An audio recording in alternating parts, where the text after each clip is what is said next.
flows in rhapsody, grease faint on young faces in costume gear, soon to portray drama or comedy. Let's open our box of surprises, and as the curtain rises, the magic begins and the truth is told, and soon the drama unfolds. Young and old, eager and bold, all await the evening divine, as each one is captivated and enraptured, captured in time. Messages from the days of yore fill our hearts pure. Colors and emotions run high, like a rainbow in the sky. Good evening, ladies and gentlemen. We present before you the Dramatique.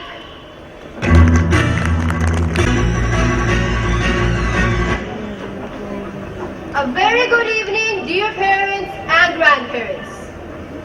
On the behalf of all students of classes 10 and 11, I'd like to extend a warm welcome to all present here. It's an honor to be standing before such an august assembly on this opening day of Jashin-e-Bachpan, the lovely time of the year when we at Delhi Public School celebrate youth and childhood. These are the memories that we will cherish and peep into throughout our lives whenever we look for serenity and happiness. I would like to invite on stage Tushar Gupta for the annual reports of classes 10 and 11 to express in words all that we have achieved and experienced in the current session. Without continual growth and progress, words such as improvement, achievement and success have no meaning.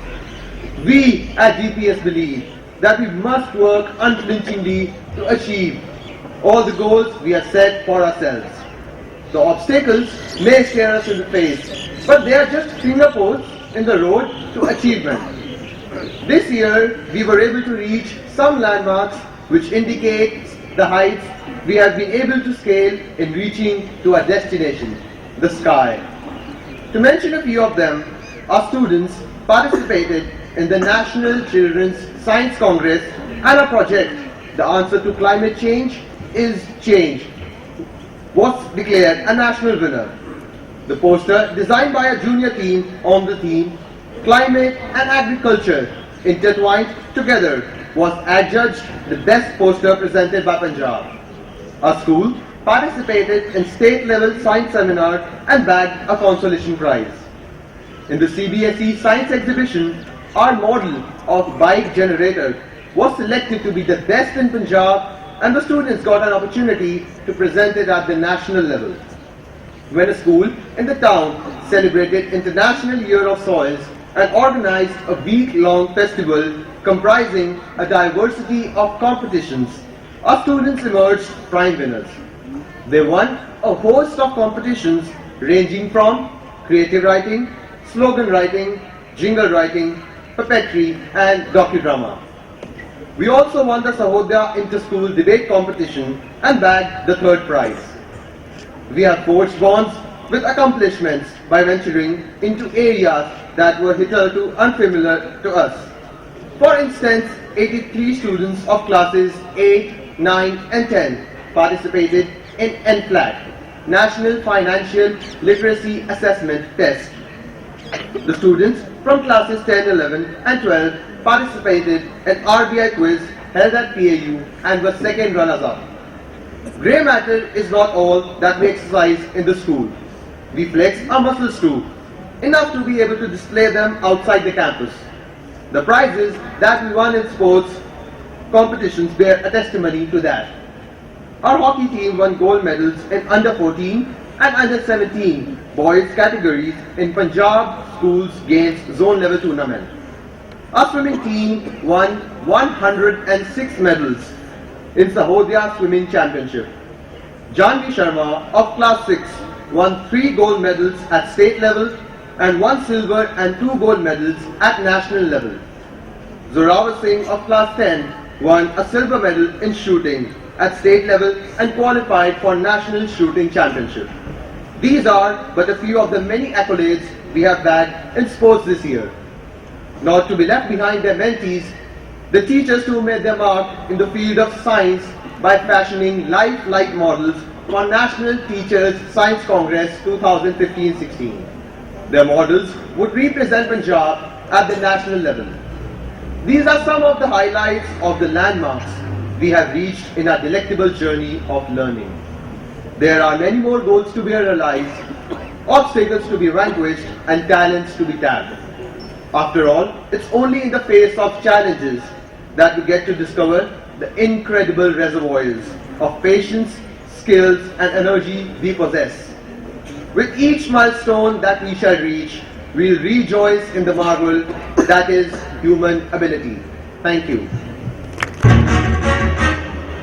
Thank you, Rishan. In the words of John F. Kennedy, if art is to nourish the roots of a culture, society must set the artist free to follow his vision wherever it takes him. This 2-day-long extravaganza, Jashn Bachpan, is an effort to bring to you the exquisite beauty and vast range of drama that English has to offer. As our offering, we choose to bring to you the finest gem that William Shakespeare created on the legendary general Julius Caesar.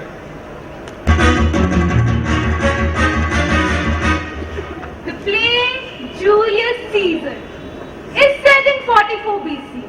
It begins with Julius Caesar's triumphant parade through Rome after defeating Pompey. However, in the crowd is a prophet who tells Caesar to beware the Ides of March. Some councilmen and various others are envious of Caesar and decide to kill him. The Roman Brutus, an upright and an honorable man, convincing him that Caesar needs to be removed for the good of Rome. On the Ides of March, they surround him and stab him to the death in the Capitol, then wash their hand in his blood to signify that each had played a part in his death. Mark Antony, Caesar's friend, sends a message to Brutus supporting him. Brutus allows Mark Antony to approach Caesar's body. Brutus convinces the crowd that Caesar's death was necessary and then allows Mark Antony to speak. Mark Antony begins with apparently agreeing with Brutus and then cleverly turns the crowd against the conspirators who flee with mutiny on their minds. Brutus and the ringleader Cassius flee to Sardis, where they raise an army against Mark Antony. Mark Antony joins with 2 other leaders to govern Rome. In deciding whether to take the fight to Mark Antony or allow him to come to them, the opinion of Brutus prevails, and they decide to attack Mark Antony's troops at Philippi. They are defeated by Mark Antony's troops, and Brutus throws himself upon his sword. Dear all, presenting before you the mighty Julius Caesar and the aftermath of his death Are the students of classes 10 and 11.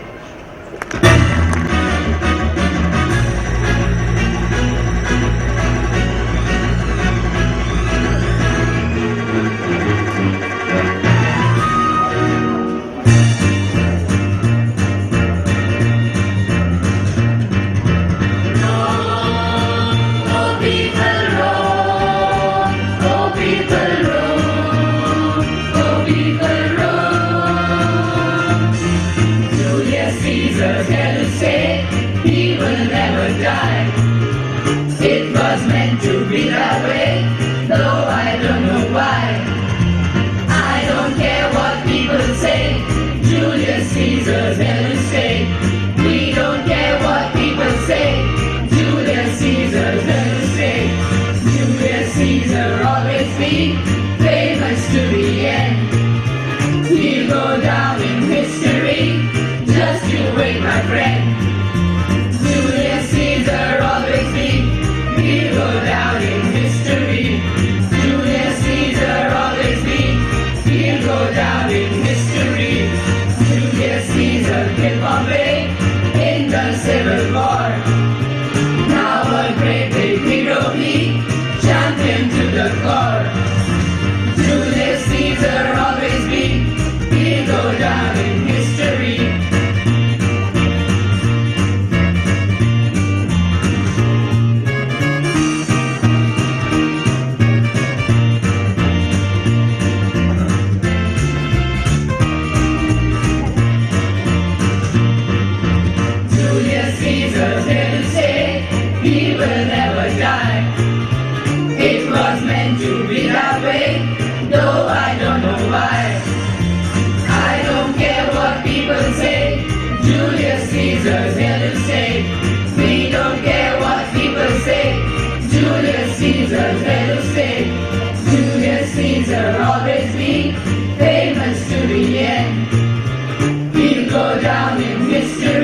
of Rome.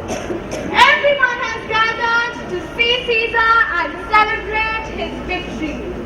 The crowd is led by Flavius and Marullus.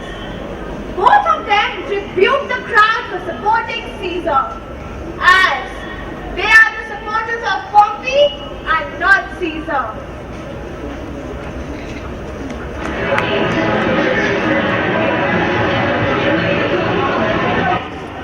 You men there, what are you doing on the streets on a working day?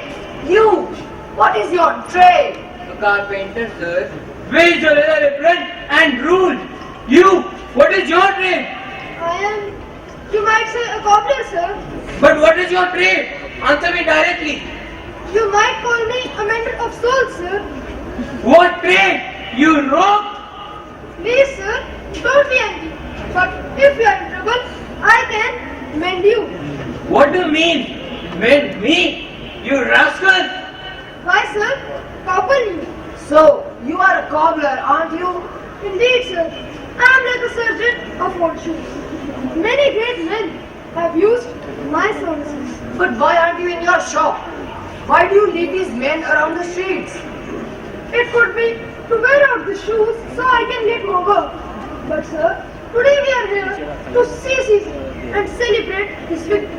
Why celebrate? Were you not supporters of Pompey? Did you not cheer him? Then why do you celebrate his death at the hands of Caesar? Go, go my countrymen, and tell others too, to mourn the death of Pompey. You go that way towards the capital. I'll go this way. Remove the decorations from the images. Can we do that? It's the feast of Lupercal. It doesn't matter. Don't let any statue honor Caesar. I'll tell the commoners to go home. Everybody leaves, and now it is the time to celebrate the victory of Caesar. The feast of Lupercal begins.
California! Quiet all!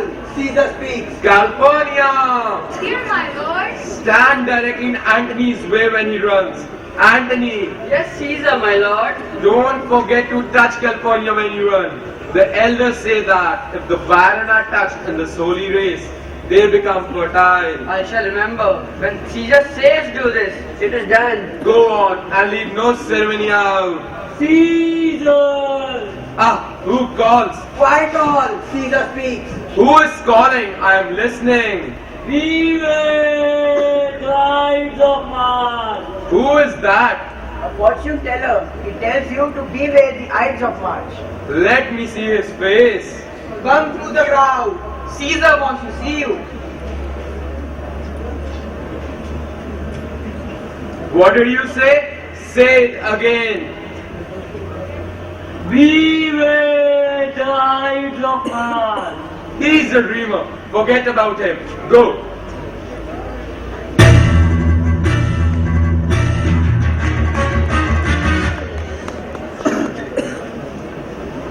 Caesar, full of pride and valor, doesn't pay attention to the predictions of soothsayer and thieves.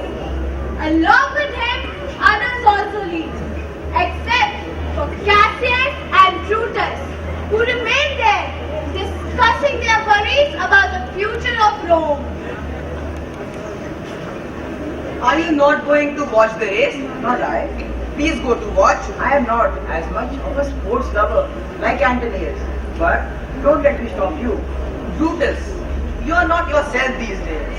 Have I offended you in any way? Don't worry, Cassius. You will always be my friend and I am not offended by anything you may have done. I am relieved. Flourish! What is he shouting? I am afraid. The people have chosen Caesar as their king. Ah, you are afraid. Does that mean you don't want that? I don't, Cassius. Although I do love him. But why have you held me back? Is there something you want to tell me? I am afraid for Caesar's health. Once, he challenged me to jump with him into the Tiber and swim to a certain point. I did so immediately. But halfway there, he called out to me to save him. His strength was failing. He had a fever in Spain and sometimes suffers fits. I am surprised at how such a weak man has got so much power.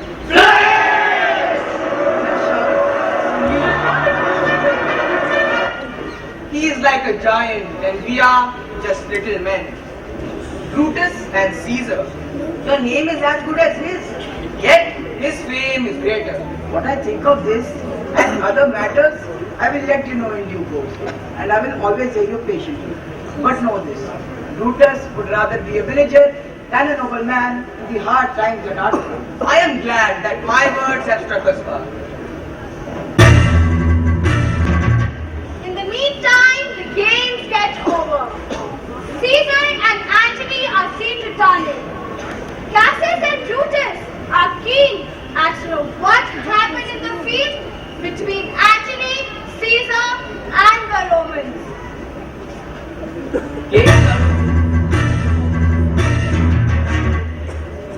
Games are over. Caesar returns. Tap Casca as they pass and he will tell us how the games went. Yes, I will do so. But look, Cassius, Caesar seems to be angry about something. Casca will tell us what the matter is. Antony, Caesar? I want prosperous men around me. Cassius has a lean and hungry look. He thinks too much, and such men are dangerous. Don't be afraid of him, Caesar. He is a noble man and not dangerous at all. If only he were fatter. But I'm not afraid of him. Yet, if Caesar were to be afraid of any man, it would be Cassius. He is well-read and very observant, but he does not like music, dance, theatre, like you do. Come to my right side, for I'm deaf in my left ear, and tell me what you think of him.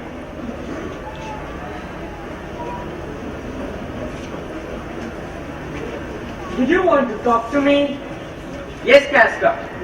Why is Caesar looking so sad? Won't you dare with him?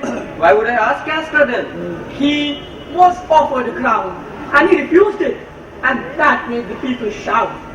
What was the second noise for? For the same reason. They shouted thrice. What was the last cry for? For the same reason. Was the crown offered to him thrice? Yes, and he refused it thrice. And at every refusal, the people shouted. Who offered him the crown? It was Antony. Tell us the details, Casca. Oh, it was just fooling around. I didn't pay much attention. I saw Antony offering the crown, and Caesar refused it.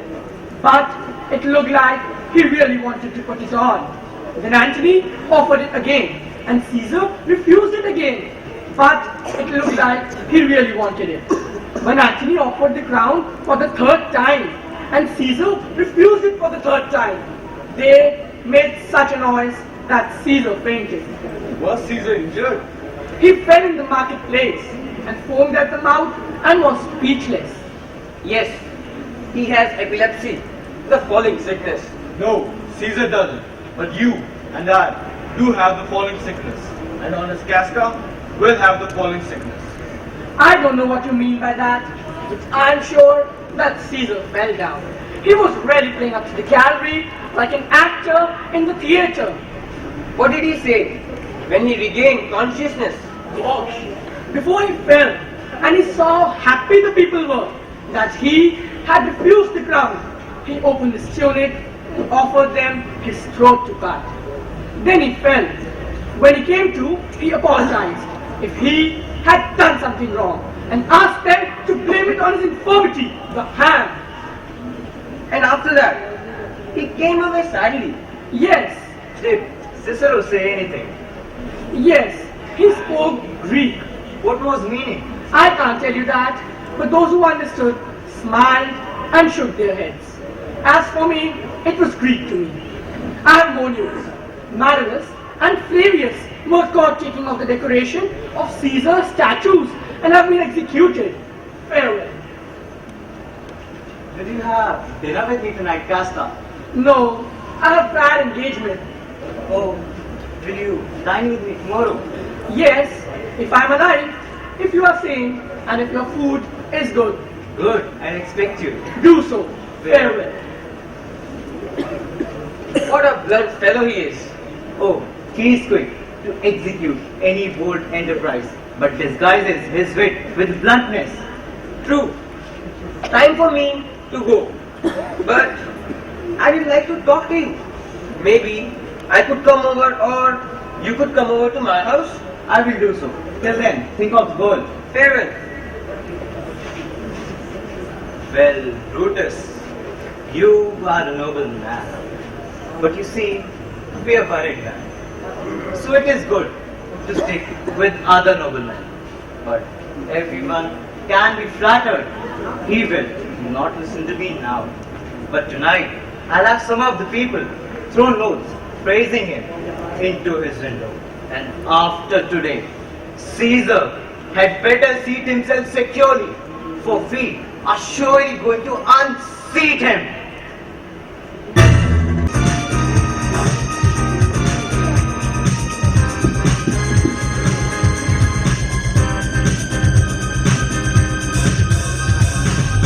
Rising up, back on the streets.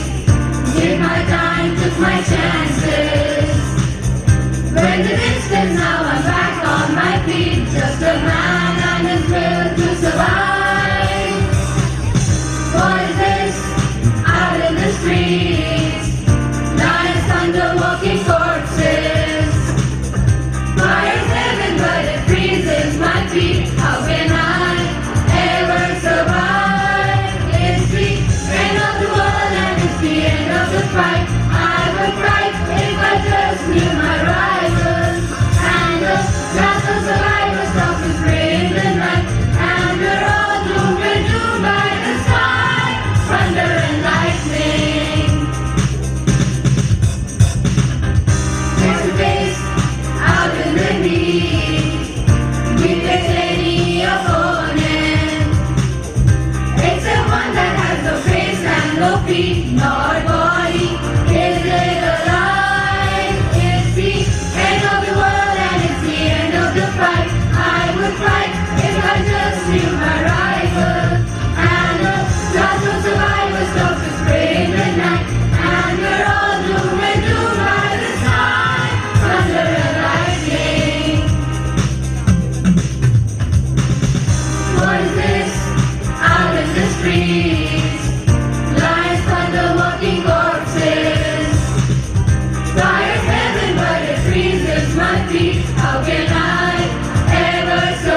evening, Casca. Did you take Caesar home? Why are you so breathless? And why that wild look on your face? Aren't you scared when the very earth moves? I have seen tempest and ocean storms, but never till tonight have I seen a tempest that drops fire. Either there is trouble in heaven or something on earth displeases the gods. Did you see anything else? A slave held up his hand and it seemed on fire, but he was not burned, nor did he feel any heat. A light went by me without reacting to me. And yesterday, an owl hooted in the marketplace at noon. When all these things happen, it is a sign of bad times. True, it is a strange time, but men interpret things from their own perspective, which may not be the purpose of the events themselves. Will Caesar be coming to the capital tomorrow? He will. He told Antonio to send word to you that he will be there tomorrow. Good then, Casca. Let me get out of this storm. Farewell, Caesar. Farewell, Casca. Casca, by your voice. Your ear is good, Cassius. What a night. A very pleasing night to honest men who have seen the heavens raging so. Those who know that earth is full of gods know that the heavens rage. I have been walking around unprotected and I am unharmed, as you can see. But why did you tempt the skies? Most men are afraid when God sends us such signs. You are dull, Casca, and you either don't have the courage of the Romans or don't use it if you have it. You are afraid of this storm, but you have not realized is that all these signs are to warn us of something. Now, think of a man who is most like this dreadful night, with its thunder and lightning, its opening of graves and roaring of lions in the capital. A man no greater than you or me in personal action, yet known as frightening as this storm. You mean Caesar, don't you? Be that as it may, we have become like women, yoked and burdened. They say that the senators intend to crown him tomorrow, and he will wear the crown everywhere except in Italy. Then I know where I will bear this dagger. No bars or walls can hold the spirit captive. When life becomes tired of worldly constraints, it can easily set itself free. I can set myself free. So can I. Every person who is bonded has the power to set himself free. Why should Caesar rule us then? Poor man. He is deluded into thinking that the Romans are just sheep. Has Rome become so trashy as to worship a foul thing as Caesar? But what am I saying? Perhaps you are Caesar's one of the willing slaves and will defend him. But I am armed and I am willing to defend myself. Casca's on a telltale. I am willing to do whatever it takes to free Rome from Caesar. Casca, I have already spoken to some of the noblest Romans about an enterprise that can have consequences, that are honorable, yet dangerous. They are waiting for me in Pompey's porch. This night is suitable for working hand. Bloody, fiery, most terrible. Someone is coming. Someone's coming.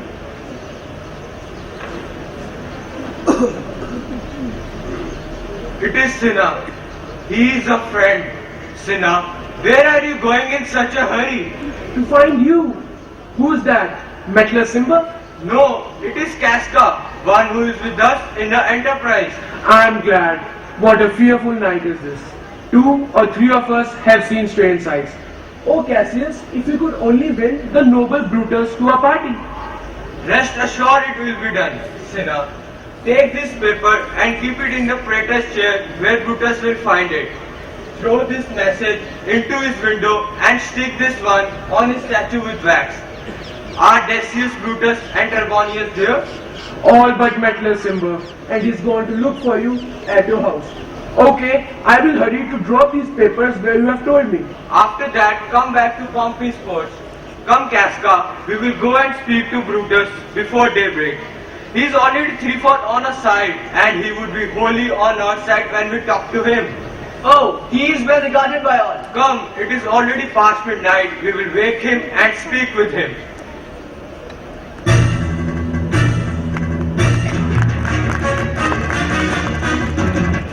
The conspiracy has taken birth.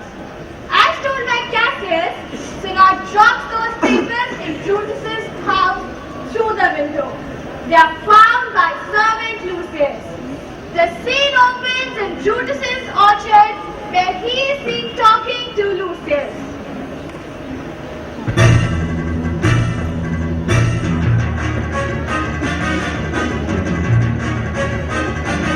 Lucius, it's nearly daybreak. Wake up. Lucius, Lucius. You called, my lord? Light a candle in my study and let me know when it is done. I will, my lord. He must be killed. I have no personal hatred of him. It is for the good of the people. If he is crowned, his nature may change. Once he is crowned, he will get the power that is too dangerous for all.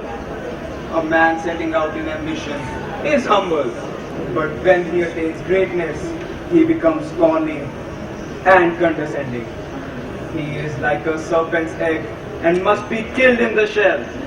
The candle is lit, sir. When I was searching the window, I found this sealed document. I'm sure it wasn't there the last night. Go back to bed. It is not yet morning. Boy, is not tomorrow the Ides of March? I don't know, sir. Look in the calendar and let me know. I will, sir. I think I can read in this light.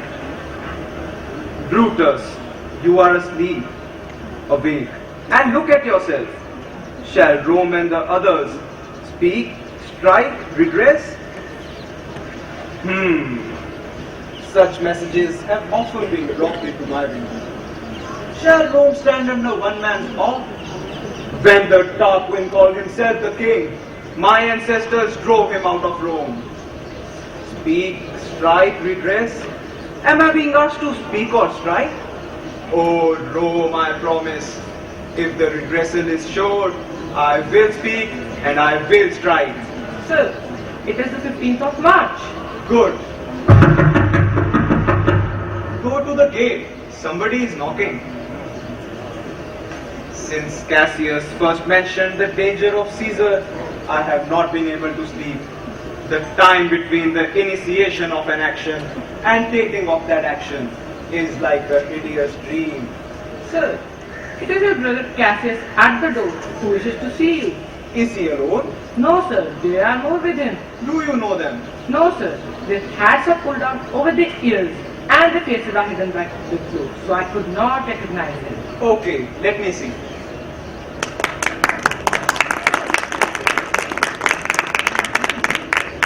They're all friends. Oh, conspiracy. You're ashamed to show your face even at night. Where will you find a cave dark enough to cover your monstrous face by day? Don't look for any. Instead, hide your face in smiles and ability. Good morning, Brutus. Are we disturbing you? I have been awake all night. Do I know these men? Yes, and each of them holds you in high regard. This is Trebonius. He's welcome. This is Decius Brutus. He's welcome too. This is Casca, Cinna, and Metellus Cimber. They're all welcome. What worry is keeping up at night? May I have a word, Brutus? Here lies the east. Doesn't the sun rise here? No, pardon me, sir, but it does. Those gray lines show that the sun will rise there. You both are wrong. Since it is still winter, the sun rises from there more towards south. In 2 months, it will shift further north, due east, where the capital stands. Here. Give me your hands, one by one. And let's take an oath. No, an oath is unnecessary. If the suffering of the people and the views of the path is not a sufficient motive, let's just call it off. Then let tyranny reign. But if these men are motivated enough to turn cowards brave and women strong, then we need nothing but a motivation to keep us going. We are Romans, and that which we have said, we will do. We will do. What about Cicero? Shall we ask him? his presence will be an asset. Let us not leave him out. No, by no means. I think we should approach him. His age will lend gravity to our enterprise. He will never follow anything that another man has started. Then leave him out. True, he is not fit. Do we kill only Caesar? Well pointed out. Yes. I think we should get rid of Mark Antony too, for he's a dangerous man. Don't worry, Uncle. We'll appear to be two bloodthirsty Cassius. It will appear as if we killed Caesar in anger and Mark Antony in envy. Mark Antony is just but an arm of Caesar, and when Caesar falls, he will too. Yet I fear him, for he loves Caesar dearly. Don't worry about him. If he loves Caesar, all he can do is grieve for him and die. But I don't think he'll do even that, for he is too fond of sports, fun and friends. Nothing to fear in him. Let him live.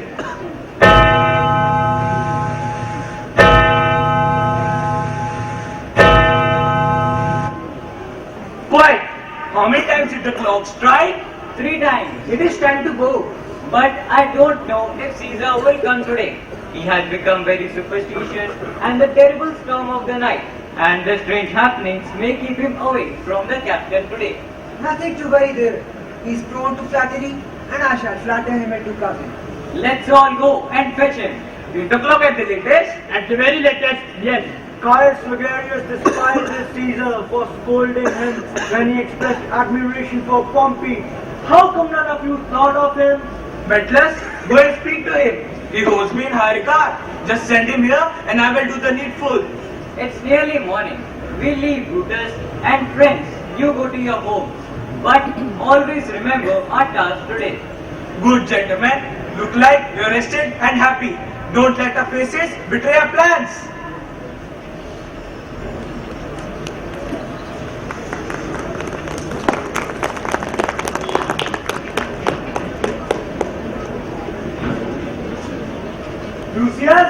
Lucius!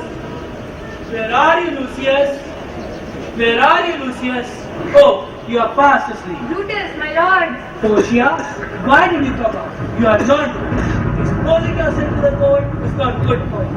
It's not good for you either. Last night, you were so restless at dinner. And when I asked you thrice what the matter was, you waved me off. What is wrong with you, Brutus? Why are you worried? I am not well. That's all.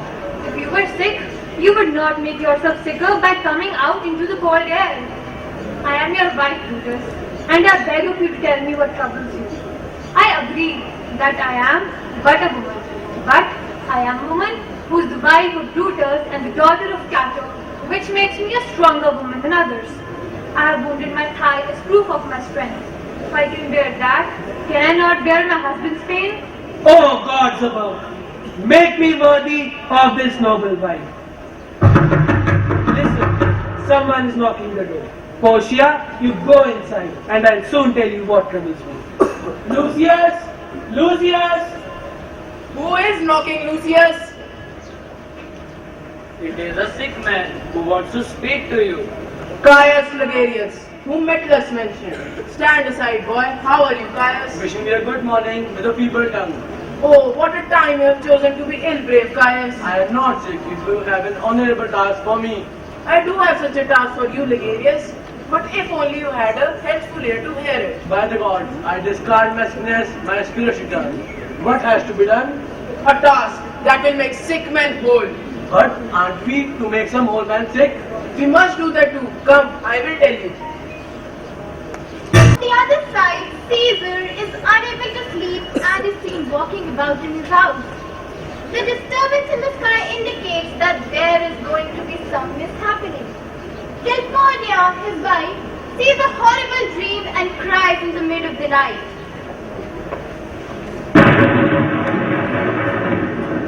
Neither heaven nor earth are at peace tonight.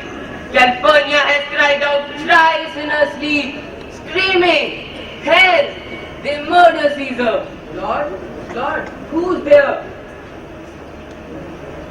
My lord, go! Tell the priest to make a sacrifice and tell me what they say of its success. I will, my lord.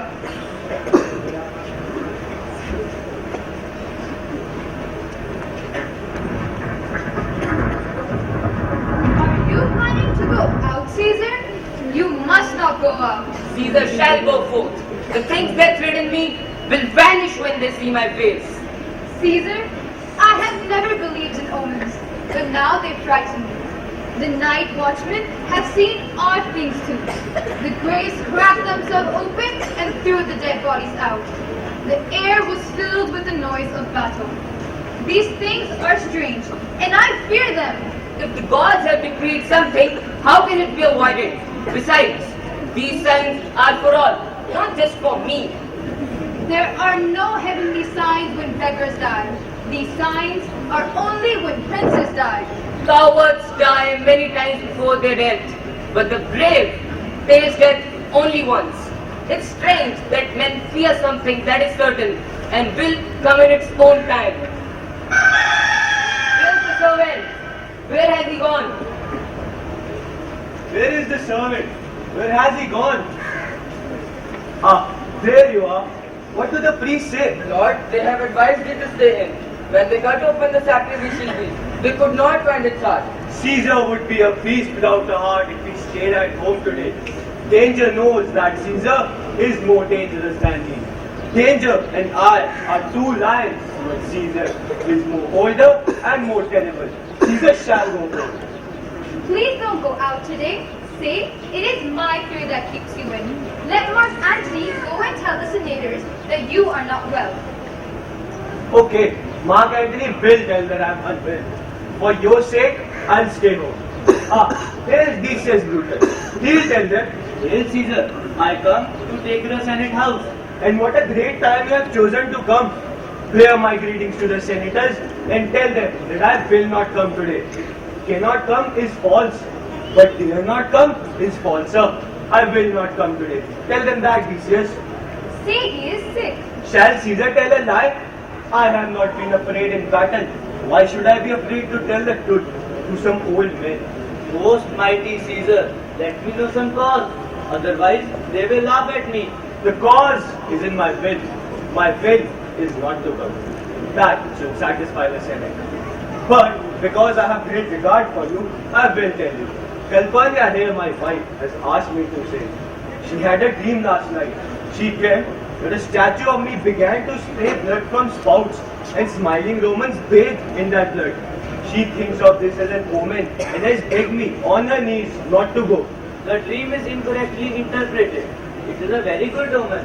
It means that you will infuse Rome with reviving blood, and that Romans will draw sustenance from this blood. That is a good interpretation. See it in the light of news I bear today.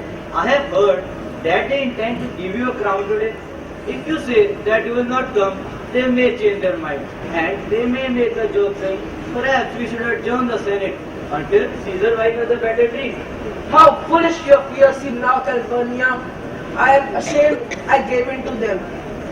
I will go to the Senate now. And see, Publius has come to accompany me. Good morning, Caesar. Welcome, Publius.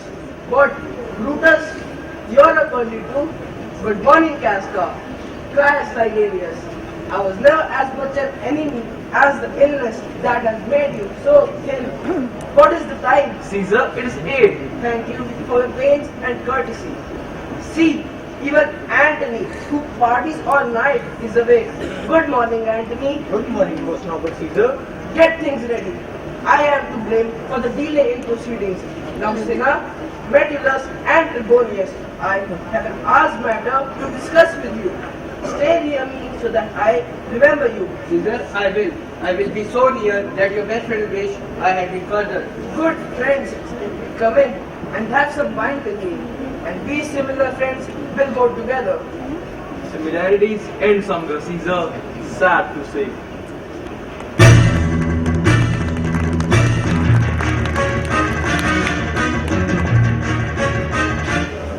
Artemidorus, who knew about the truth of the traitors, decides to make Caesar aware about them. He writes everything in a letter and waits in one of the streets. He waits there for Caesar, who whence he passed from there, will be handed over his letter as a petition.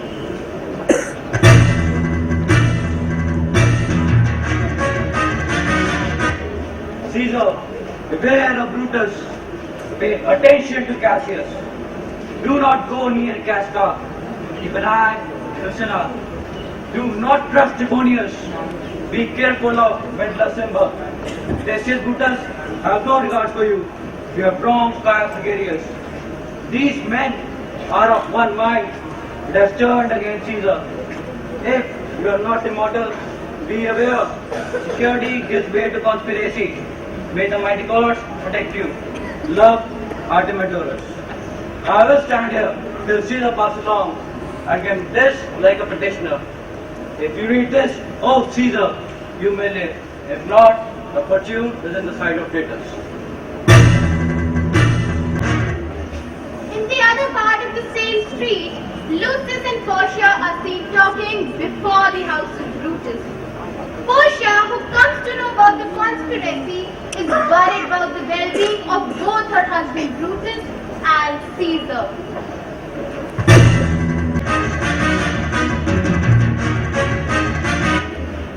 Boy, run to the Senate House.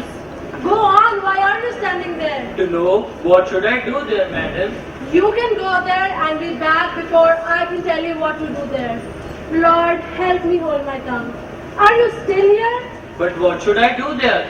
Run to the Senate and nothing else, and return to you and nothing else? Yes. Bring me word, boy, if your master is well. He looked ill when he left. And mark what Caesar does and what petitions are made to him. What is that noise? I hear none, madam. Listen well. I heard a bustling sound. It comes from the capital. Be calm. I hear nothing. Come here, my good man. From where have you come? From my own house, good lady. What is the time? About 9, lady. Has Caesar gone to the capital yet? Madam, not yet. I am going to my usual place to watch him pass on to the capital. You have a petition for Caesar, correct? That I have, lady. If it will please Caesar to hear it. Why? Do you know if any harm intended towards him? I don't know of any harm, but I fear harm may happen. Good day, lady. The street is narrow here and the crowd will crush this feeble old man. I will go to more open area and speak to Caesar there. I must go in. Ah me, how weak a woman's heart is. Oh Brutus, may God help you in your enterprise. Run, Lucius, and give my regards to Brutus. Say that I am well. Come back and tell me what he says.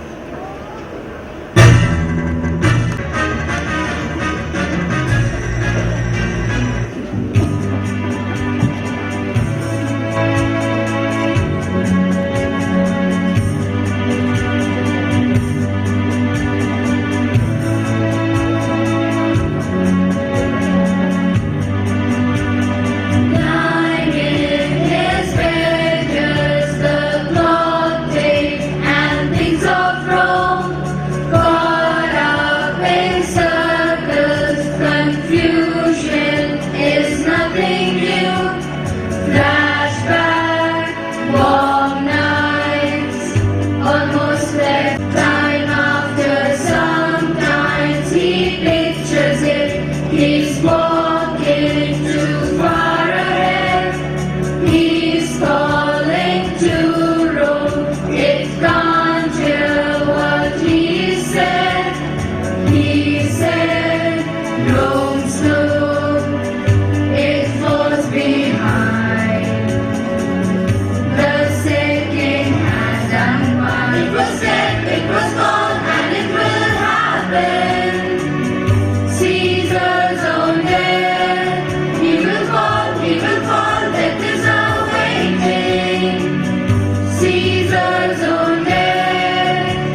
fundamentalists. The irony is that the very people who profess their love and respect for Caesar are the ones who murder him. These include Marcus Brutus, Caesar's most trusted friend.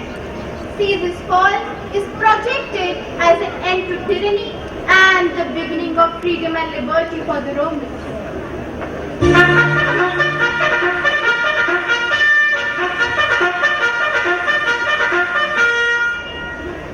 The Ides of March are come. Yes, Caesar, but not gone. Hail Caesar, please read this. Trebonius has asked you to read his humble petition. Oh, Caesar, read mine first, for mine's a petition that is closest to Caesar. Read it, great Caesar. What is closest to us must be dealt with last. Please don't delay, Caesar. Read it immediately. What? Is the fellow mad? Sir, move away. What? Do you place your petitions in the street? Come to the capital. I wish your enterprise today may succeed. What enterprise for failures? Farewell.